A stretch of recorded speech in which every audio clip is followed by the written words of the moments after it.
Dust danced in the hot air as Cade Thorne pushed open the sheriff's office door. The sun was sinking behind the hills like an open red wound across the sky, and his dragging steps told of over 3 days herding cattle with barely any rest. Beneath his hat, his gray eyes betrayed the exhaustion of a man who knew how to endure loneliness, but not how to heal from it. Jed Carver, the sheriff, looked up from his paperwork and frowned with a half-smile. He'd been Cade's friend for more than 15 years, and one look was all he needed to read the kind of soul Cade was carrying that day. "You look like you got kicked by a drunk mule," he said, pouring 2 mugs of fresh coffee. Cade dropped into the wooden chair, letting out a sigh that felt like it dragged half the prairie with it. He cupped the warm mug in his calloused hands and took a long sip. The coffee was bitter, almost savage, just the way he liked it.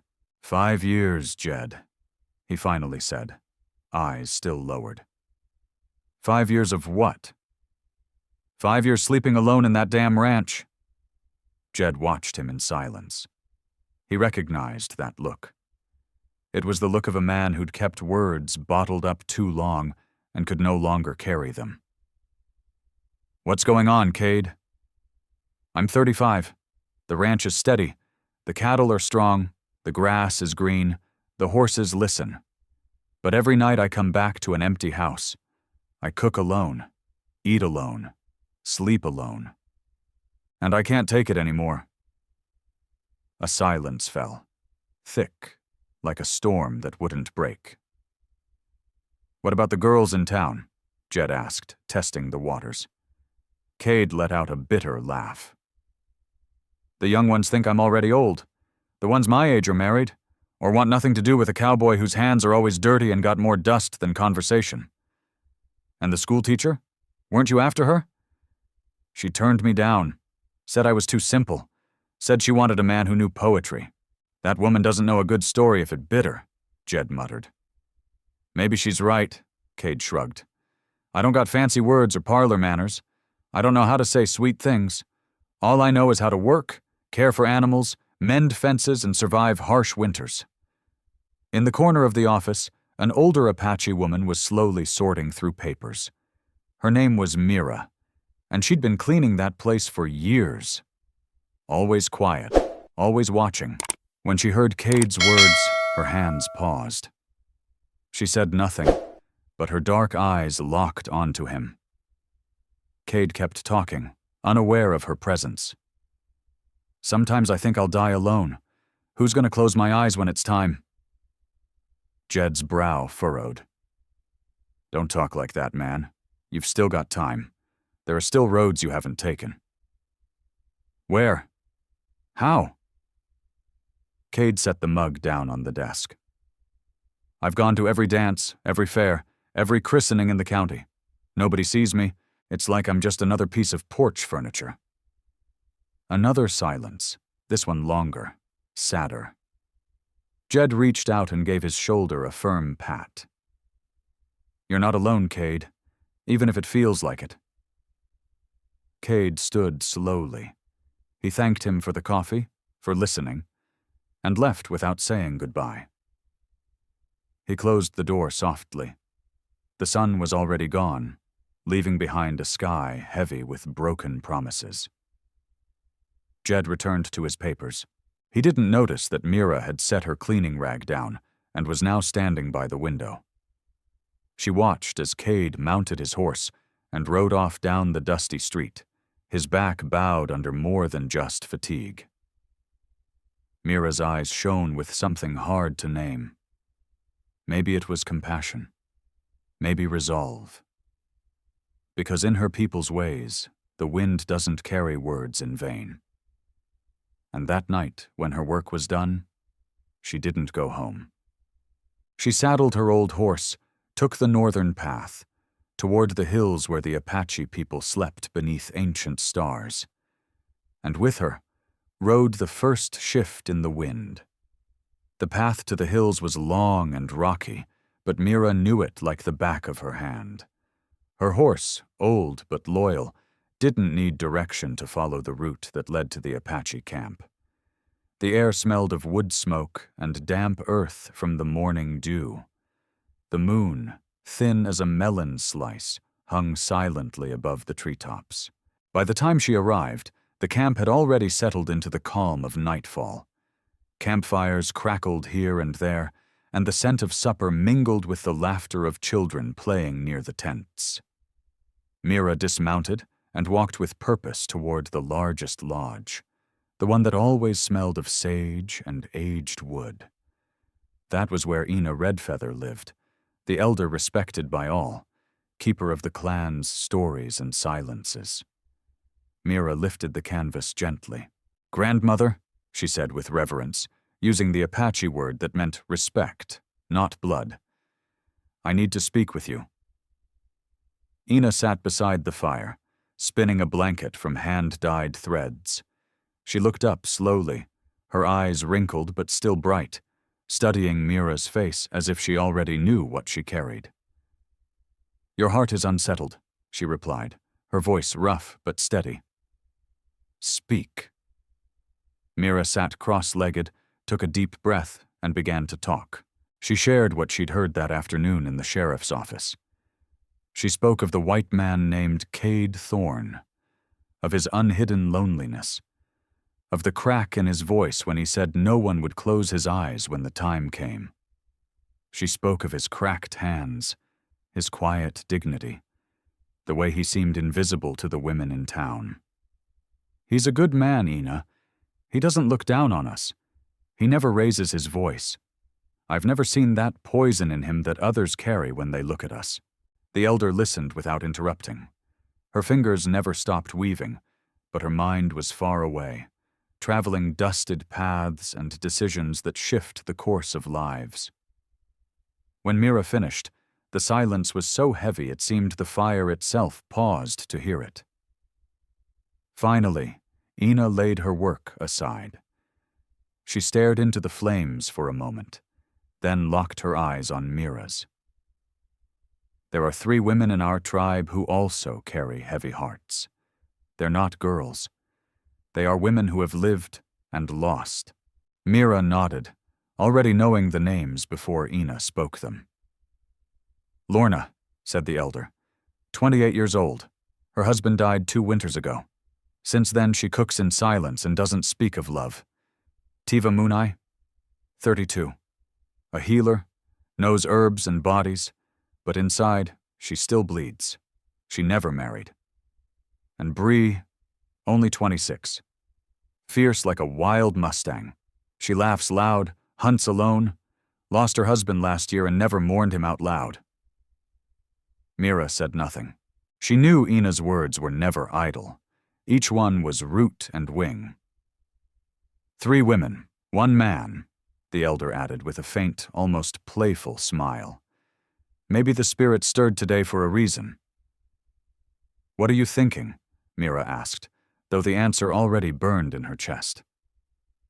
Ina rose slowly, wrapping her blanket around herself as if preparing for ceremony.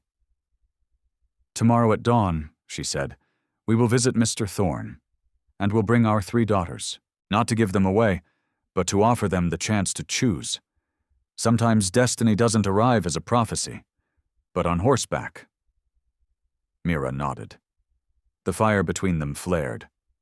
And while Cade slept in his quiet ranch, unaware of what dawn would bring, 3 women listened to Ina Redfeather's proposal beneath the stars.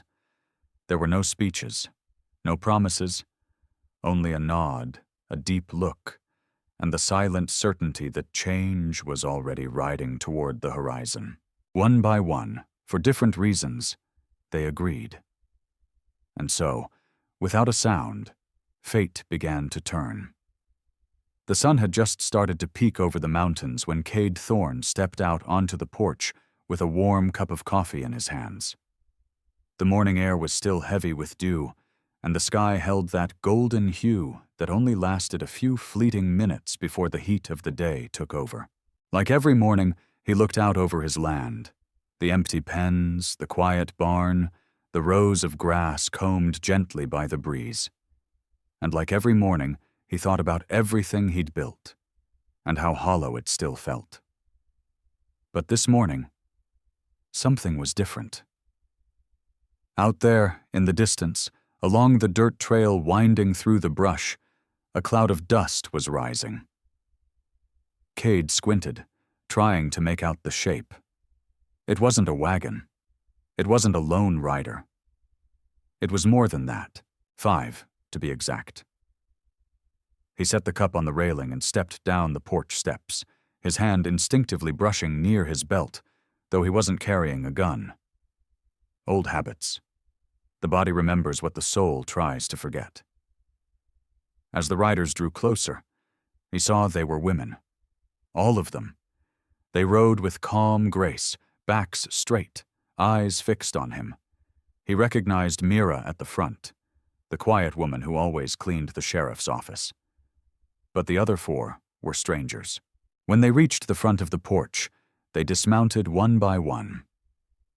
First Mira, then an elder with white hair braided back, her gaze saying more than any words could. After her came 3 younger women, each different in her own way.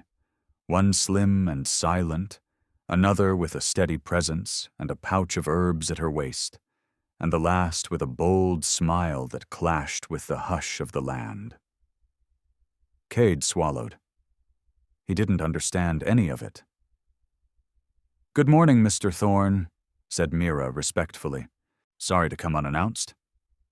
"Good morning," Cade replied, removing his hat out of courtesy. "Is everything all right? Do you need help?" Mira gave a faint smile. "We've come to offer you help." Cade blinked.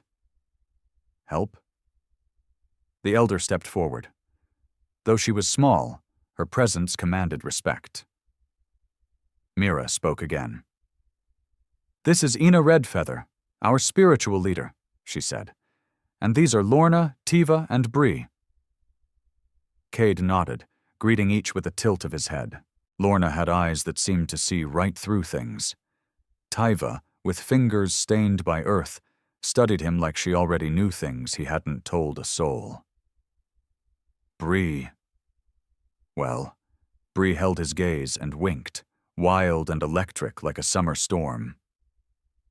"An honor to meet you," Cade said, still unsure. "But I don't understand." Mira exhaled softly. "Yesterday, in the sheriff's office, I overheard your talk with Jed. I didn't mean to. But your words stayed with me. I saw real sorrow. I told Ina. Ina spoke for the first time, in Apache. Her voice was soft, but clear. Mira translated. In our community, these 3 women have also lived in solitude. Lorna is a widow. Tiva has spent her life healing others, but has forgotten to mend herself. Bree lost her husband young and chose to live unbound." Cade listened, brow furrowed. It all felt like a strange dream. "You're telling me," he murmured, "you've come so I could meet them?" "Yes," Mira answered firmly. "Ina suggests you spend a week with them, get to know them, see their hearts, and if, at the end of that week, something begins with one of them, then you can talk about the future." Cade fell silent. He looked at his house, his barn, his land, everything he'd cared for over the years, everything he'd kept going with his own 2 hands. Alone. Then he looked at the 3 women now standing on his porch, like fate itself had brought them. "And they agree to this?" he asked in a low voice. Mira spoke to each of them in Apache. One by one, they replied. "Lorna says she's ready to open her heart again. Tiva says she's tired of healing in solitude. Bree says life is short and worth the risk." Cade ran a hand down his face, overwhelmed. "All right," he said at last. "1 week, but with respect. Each will have her own room. Nothing improper, nothing forced." Ina smiled. She said something in Apache that made the 3 women laugh. "What did she say?" asked Cade. "She said now she knows you're a good man. A bad one would have accepted without thinking about honor." Cade blushed. "I guess we've got an interesting week ahead of us," he murmured, opening the door. And so, for the first time in 5 years, Cade Thorne's house was no longer empty. What he didn't know yet was that his heart was starting to fill too. The first day was strange for everyone. After Cade showed them the house, the porch with its old rocking chair, the 3 unused bedrooms covered in dust, the bare-bones kitchen, there was a heavy silence, like every corner of that home was holding its breath, waiting for something new to stir within its walls. Lorna, Tiva, and Bree looked around with respect, but without excitement. They didn't say much. Just a few gestures, a glance, a soft word in Apache between them. Cade, for his part, didn't know whether to speak or stay quiet, to stand still, or show them how the well pump worked. Mira and Ina left around midday. They said nothing, leaving behind more than just dust on the trail. They left a pause, a crack in Cade's routine that would not be sealed again. For a few hours, the 4 who remained moved like shadows in the house. Cade sorted tools in the barn. Tiva wandered off to explore the surroundings. Bree stretched out in the sun like a wild cat, wordless. And Lorna disappeared. Cade found her in the kitchen at sunset. Without speaking, she was going through the drawers, studying the old iron stove, running her hand across the walls like someone measuring the temperature of a memory. "Can I help you with something?" he asked awkwardly. Lorna shook her head and continued checking the pantry. Nearly bare.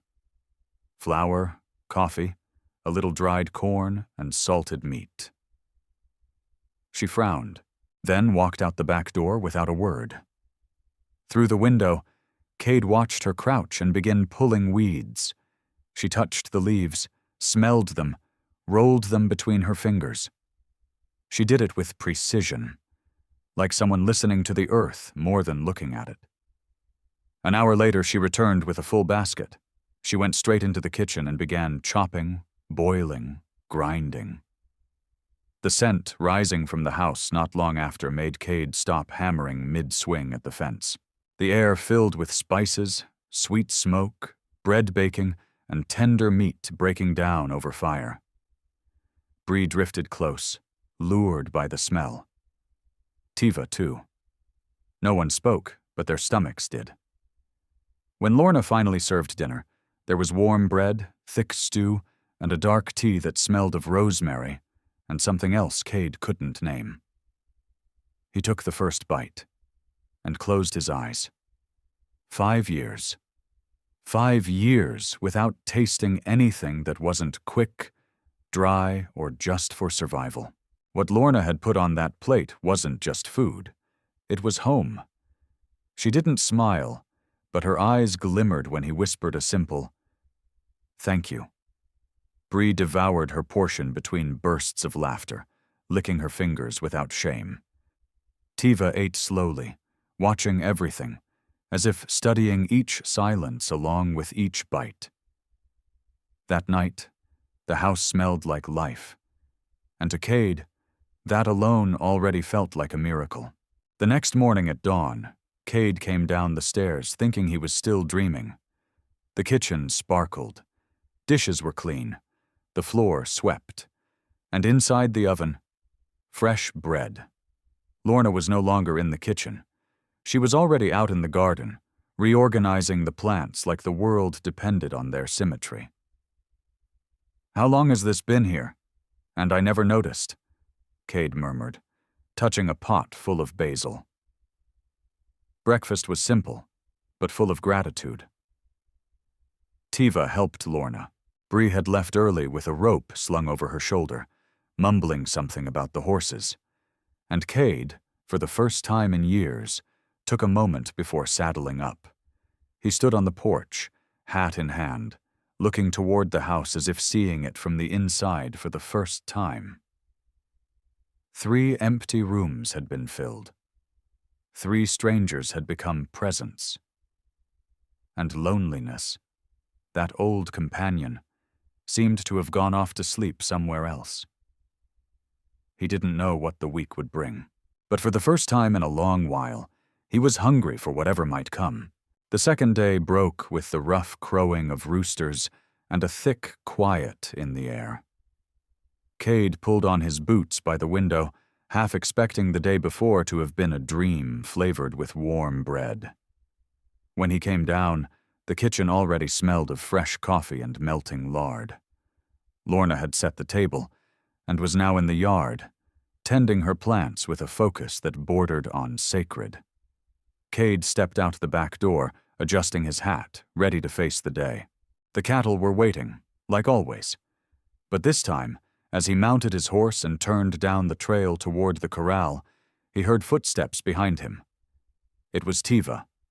She didn't say a word. Just walked beside the horse, leather pouch strapped across her chest, and those steady eyes of hers, used to seeing without judging. "It ain't easy work," Cade warned. "The field's not kind." "Neither is loneliness," she replied, in marked but clear English. She rode behind him without asking, without apologizing, without a trace of fear. Cade tried to ignore the strange feeling of having someone in a routine that had been his alone for years. But when they reached the field, that routine shattered completely. One of his younger cows was limping near the edge of the pasture. Cade sighed and dismounted to take a look. The animal snorted nervously, and he couldn't see the problem. But Tiva was already on her knees, whispering soft words in Apache, brushing along the cow's back like she was calming a fevered child. The cow settled. "Here," Tiva said, pointing to a wound, small but deep on the hoof. She pulled out a thorn firmly, then reached into her pouch for some crushed herbs, applying them with sure, practiced hands. 3 days, she added, holding up 3 fingers. Then she'll walk fine. Cade couldn't help but stare at her. "Where'd you learn that?" Tiva looked up, calm as ever. "From my mother, and from the land." They spent the entire morning checking the rest of the herd. Tiva found an eye infection in one cow and parasites in another. She used dry ash, bitter leaves, and sap mixed with clay. Everything she did was with gentle hands, without force, as if the earth itself was guiding her. Cade, used to blunt solutions and vets who charged more than the cattle were worth, was floored, not just by her skill, but by the quiet she carried with her, like a breeze in the middle of dust storms. By the time they rode back to the ranch, Cade said aloud, "Having you here, it's like finding gold without digging." Tiva didn't answer. She just gave a slight nod and kept walking. But the calm didn't last long. On the 3rd day, shouting yanked him from sleep. He thought something terrible had happened. He ran out barefoot and found Bree riding his wildest horse, a black stallion, dangerous. Cade had tried breaking him twice. Both times he'd ended up on the ground, bruised and with a wounded pride. But Bree rode like the animal had been born to obey her. She had no saddle, guiding it with her voice, her hips, and some kind of ancient dance Cade had never seen before. "Morning, Cowboy," she hollered, her eyes gleaming with joy. "Your horses are bored." Cade stood at the fence, speechless. Bree jumped down with agile ease and approached him, laughing. "I teach. I good with horses, also good hunter. You want fresh meat?" "You hunt?" "I hunt. You eat." And without waiting for a reply, she vanished into the woods with her bow slung over her shoulder and the drive of a summer storm. That day, she returned with 2 rabbits and a young deer. She cleaned them, prepped them, and hung the pieces like she'd done it all her life. And most likely she had. Cade spent a long while that afternoon watching her train the colts. She talked to them, sang to them, taught them without whips or force, just her presence, pure will. That night at dinner, no one said much. But the ranch was no longer the same. Lorna was weaving new curtains for the living room. Tiva was grinding herbs beneath the lantern's glow. Bree was at the window, talking to a horse like it was her little brother.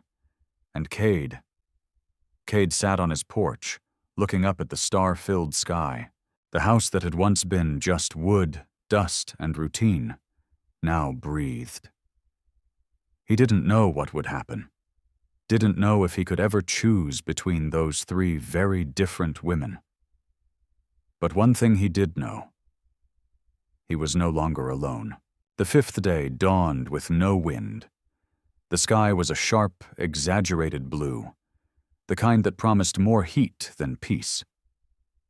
But inside Cade Thorne, there was no clarity, only knots. Since the day those three women arrived at his ranch, every moment had been a revelation, a lesson, and a weight pressed tighter to his chest. He who had always known where to dig a post, or when a cow was ready to birth, now didn't know where to rest his eyes without feeling guilty. That day, Lorna hung hand-woven curtains in the living room. The thread was thick, with geometric designs that spoke of other lands, but the colors, clay red and bone white, matched the dust of his home. Cade stared at them for a long while, not for the curtains themselves, but for what they meant. Warmth, presence, someone caring without asking anything in return. Tiva spent the morning in the tool shed, preparing fresh salves. The day before, a calf had run a fever, and thanks to her, it was eating again. Cade helped her grind roots with a stone. Tiva didn't speak much, but when she looked at him, he felt there was no need for words. With her, silence didn't hurt. Bree, on the other hand, had the gift of noise. That morning she was teaching a young colt to respond without reins. She laughed, whistled, challenged it with a raised stick, and the animal, surprisingly, obeyed. Cade watched from the fence, sometimes with a crooked smile, sometimes with his heart trembling. 3 women, 3 forces, and only one heart in the middle of the plains. That evening, as the sun dropped, Cade didn't join them for supper. He stayed on the porch with a blanket and a bottle. The wood creaked under his boots. The sky filled with stars faster than words could catch. Inside the house, dishes clinked, quiet laughter floated.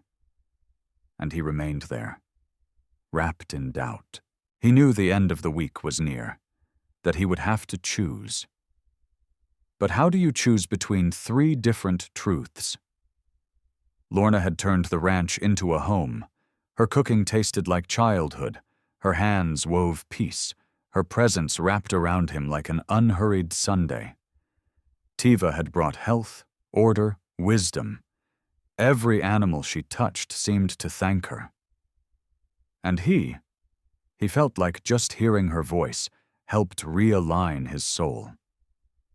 Bree, on the other hand, was a whirlwind, a firebrand. She made him laugh when he had forgotten how. She threw him off balance, challenged him, woke something ancient and long asleep. But he also knew that choosing one meant turning away from 2, and that thought stole his sleep. The next day, he tried. He sat down with each one, separately, in the barn with Lorna, in the pasture with Tiva, under the horse tree with Bree. With Lorna, he spoke of what he had lost.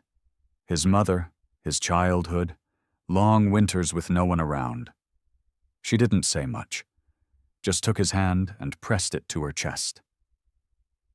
"Something's missing here too," she whispered. With Tiva, they went over the herbs in the garden. Cade pointed to one with thin leaves and a minty smell. "That one soothes the stomach," she replied. "But it can't heal the heart." They stayed quiet, hands in the soil. With Bree, the conversation was different. She spoke with her hands, her body the wind. She admitted that often her laughter was a shield. That pain piled up in her back, and that's why she rode so much. "But here," she said, pointing toward the ranch, "here I laugh for real." That night, Cade sat alone on the porch again. He couldn't sleep. Didn't want to. Inside, the three women slept, each in a room that was no longer empty, each in a place within the house, and within his soul. But Cade felt he didn't have 3 rooms in his chest, just one, and he didn't know who it belonged to. The stars looked down from above. The land stayed silent. The wind brought no answers, only questions. The 7th day rose under a clear, cruel sky. One of those days where everything seems still, but you just know something's about to break inside. Cade had barely slept, tossed and turned like he was trying to find an exit in the sheets. But there were no exits. Just a porch, 3 occupied rooms, and a heart split in 3. When he came down, the 3 women were already waiting in the living room. Lorna stood by the window, hands clasped. Tiva sat straight-backed, her spine steady but her soul trembling. Bree leaned against the wall, trying to smile, but her foot tapped nervously, like she needed to run. They'd packed their things. Each had a simple bag by her feet. It was the day to say goodbye. Or at least, the day of the decision. Cade took a deep breath. He removed his hat and held it between his hands. No speech, no rehearsal could save him now. "This week," he began, his voice rough, "has been the most important of my life." Silence, only the ticking of the wooden clock. "Lorna, you transformed this house. Where there was dust, now there's home. Where there was silence, now there's the smell of bread and light in the windows." She lowered her gaze, cheeks flushed.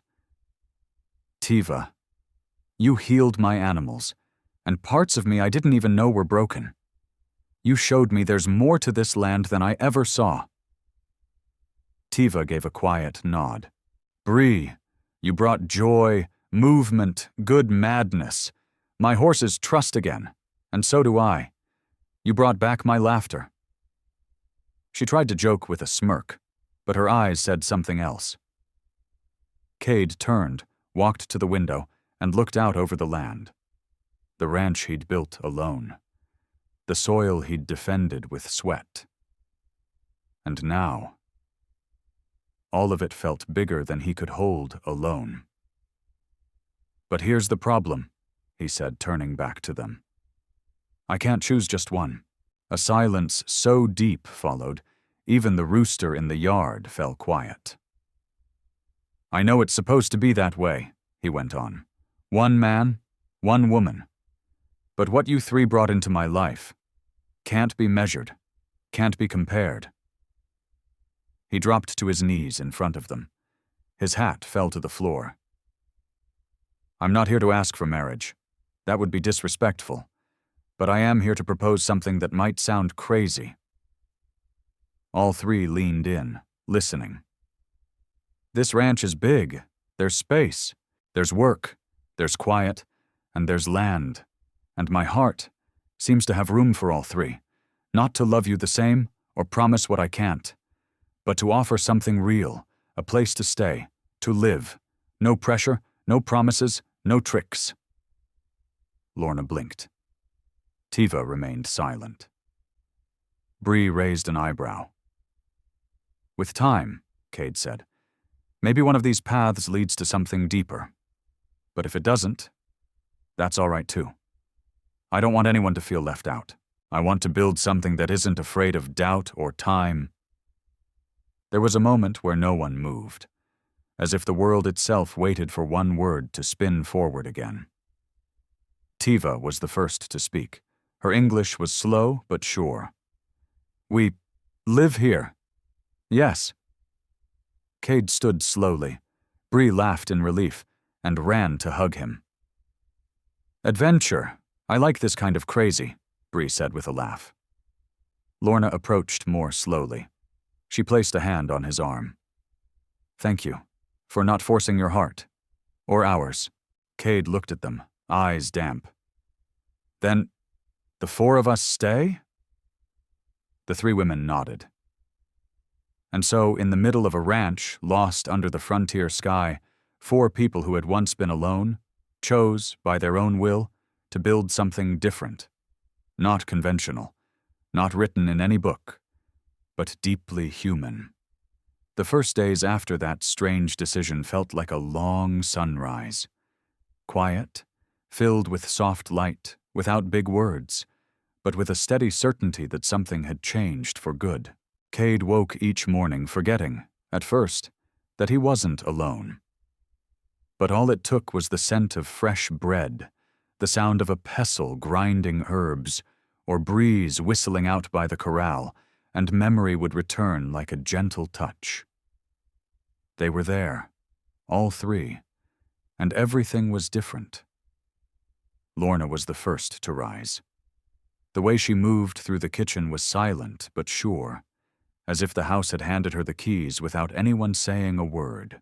She made breakfast without asking, set wildflowers in small jars, and wove new blankets while the sun still hovered low. Tiva spent her mornings in the garden. The small plot that once held only scattered herbs now bloomed in perfect balance. Calendula, thyme, sage, dandelion. Cade couldn't recall the last time the land looked so full of color. Tiva spoke little, but every plant seemed to understand her. Bree was another story. Her energy filled every empty space. She sang while saddling horses, cracked jokes during meals, dashed into the fields with her bow on her back. She'd return with rabbits or birds, sometimes even stories that made Lorna laugh out loud. Cade tried to keep to his routine, checking fences, fixing the windmill, herding cattle. But now someone was always offering to join him. Sometimes it was Lorna, with a basket of bread and that quiet gaze. Sometimes Tiva, carrying herbs and wisdom, or Bree riding beside him, tossing out jokes and laughter. And yet, not everything was peaceful. Gradually, Cade began noticing things that hadn't been there before. Long glances, stretched silences, one less word at the table. A smile that vanished when he spoke to someone else. One afternoon, Cade was helping Tiva move grain sacks near the barn. The conversation was light, no expectations. They talked about the weather, about new seeds. But when they stepped into the house, Bree fell silent. She'd been laughing with Lorna just moments before, but her face closed the instant she saw them enter together. Another day, as Cade watched Bree train a young horse with a makeshift lasso, Lorna stood at the window, saying nothing. When he turned to remark how well Bree was doing, she simply nodded and returned to the kitchen without answering. Tiva felt it too. She could sense it in the way Cade's hand brushed her shoulder by accident, in the way her words stalled when Bree entered the barn. Sometimes even the land seemed to hold its breath. There were no fights, no accusations, just a soft tension, hanging in the air like a tight wire ready to snap. One night, after supper, all four of them sat on the porch. The air was cool, and the sky was lit with stars. Cade began to speak of his childhood, how he was left alone at 16, how his brother left for the east, and how he'd chosen to stay and build the ranch. "I built this with my hands," he said, raising them, "post by post, stone by stone." Lorna placed a hand on his arm. "And now it's a home," she said softly. "Because of you," he replied, not looking at anyone in particular. Tiva smiled, but her glance was brief. Bree sighed, crossed her arms, and stood up. "Tomorrow I'm training that stubborn colt. Cade, you help." He nodded. There was no saying no to Bree when she spoke like that. When she walked off, Lorna and Tiva exchanged a glance. No words were needed. Cade stayed on the porch a little longer, listening to the wind in the trees. He knew he'd done the right thing, not rushing into a choice. He knew giving them space and time was the honorable path. But he also knew hearts, even the most patient, have limits, and sooner or later, his would have to speak. But inside the house, the air was no longer light. The tension, once subtle like a withheld glance or an unspoken word, now hung heavy, like storm clouds in a July sky. Cade felt it more each day, in the way Lorna avoided looking when he laughed with Bree, in the quiet way Tiva cleared the table if he'd spent too long at the barn, in how Bree, some days, disappeared into the woods and didn't return until nightfall, her skin burned by the sun, and her pride a little more bruised. And that morning, the rope finally snapped. Cade was up on the barn roof repairing shingles when he heard voices.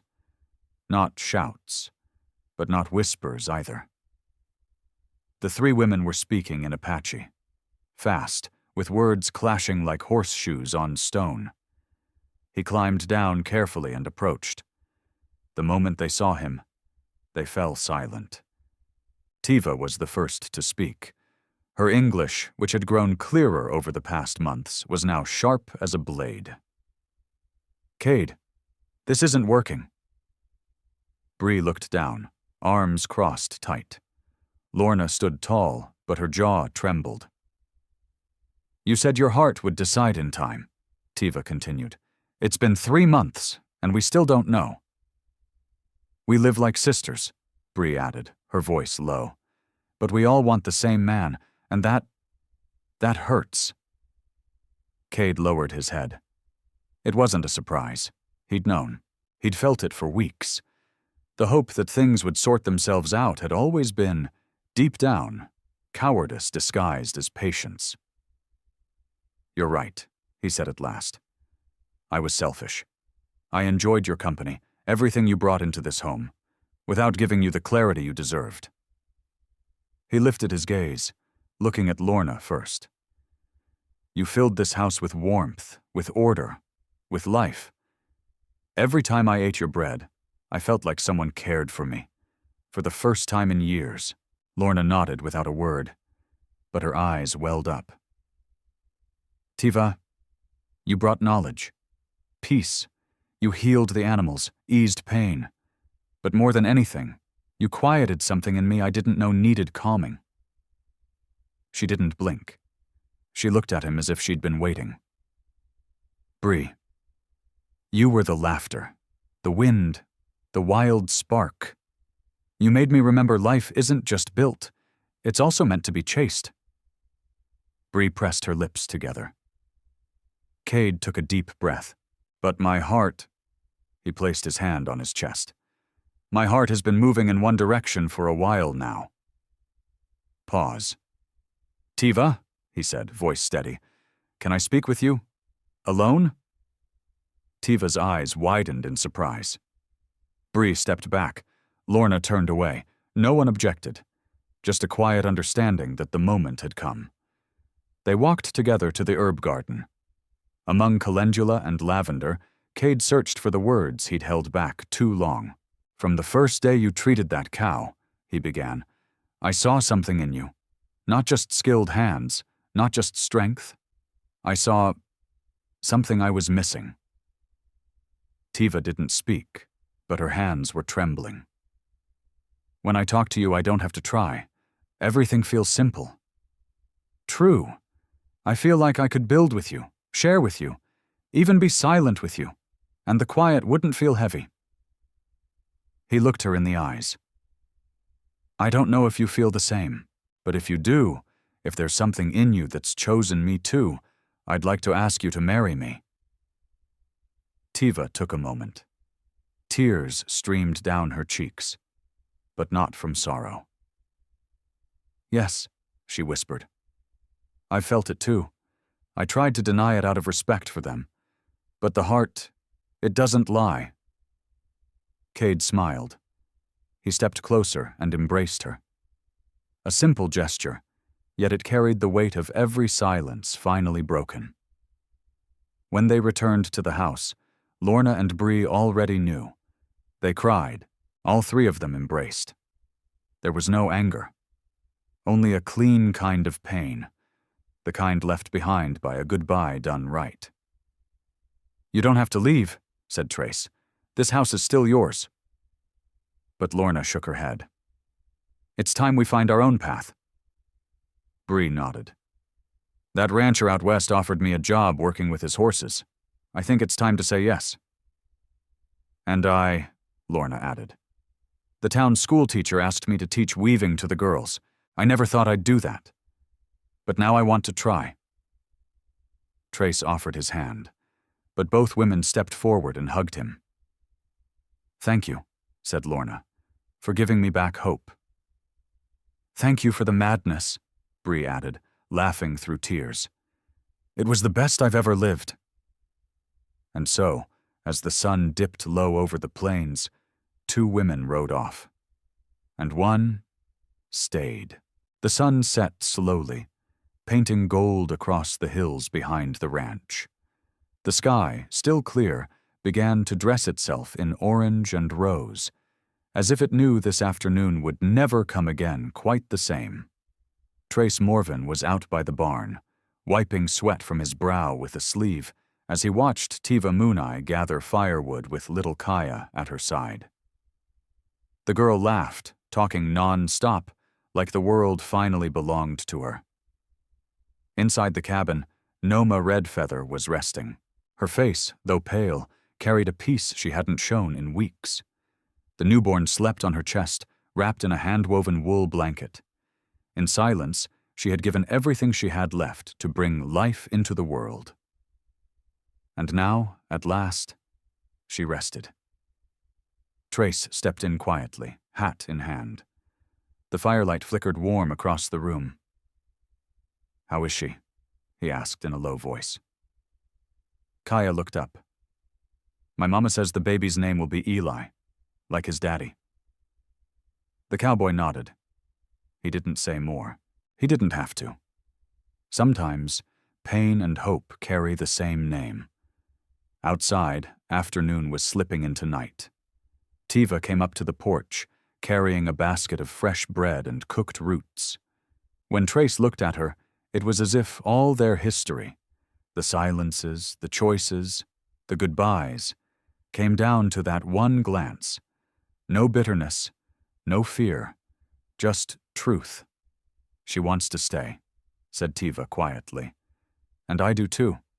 Trace let the words settle in his chest like a smooth stone at the bottom of a river. "I've been alone a long time," he said. "But when you came, silence didn't feel like home anymore." Tiva smiled. Not a light smile, but one born from weariness and survival. The kind that says, "I made it through, and I still have love to give." The baby, Eli, let out a soft cry. Noma whispered something in her language, an old song about the stars that guide the lost. Trace stepped toward the makeshift cradle. He looked at the child, then at the two women who had crossed valleys and dangers to reach this house. "I never had children," he said softly. "Haven't had family in a long time." Tiva came closer and placed her hand on his. "Then start today," she whispered. "If you want to." He didn't answer right away. He just looked out the window, toward the field where shadows were starting to stretch. He remembered his past. Lonely graves, lost roads, choices that hurt more than any wound. But he also thought of this day, of a newborn's cry, of the smell of bread, of the warmth of a hand that asked for nothing, but offered everything. "Yes," he said at last. "I do." There were no promises, no rings, no ceremony, just a silence shared between three grown souls. A girl who smiled watching them hold hands, and a baby who no longer trembled from the cold. Outside, the wind carried the first whisper of night. The stars began to show, and in that house, lost among the plains, a forgotten ranch became a home, Because sometimes family isn't chosen by blood, but by compassion. Because love in wild lands isn't shouted, it's shown. And now, dear reader, what would you have done if a stranger knocked on your door in the middle of the night, carrying an unborn child and a story yet to be told?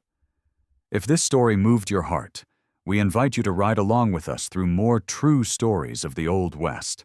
Stories that honor resilience, tenderness, and the spirit God placed in those who paved the way.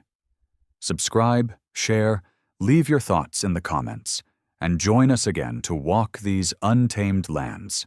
Thank you.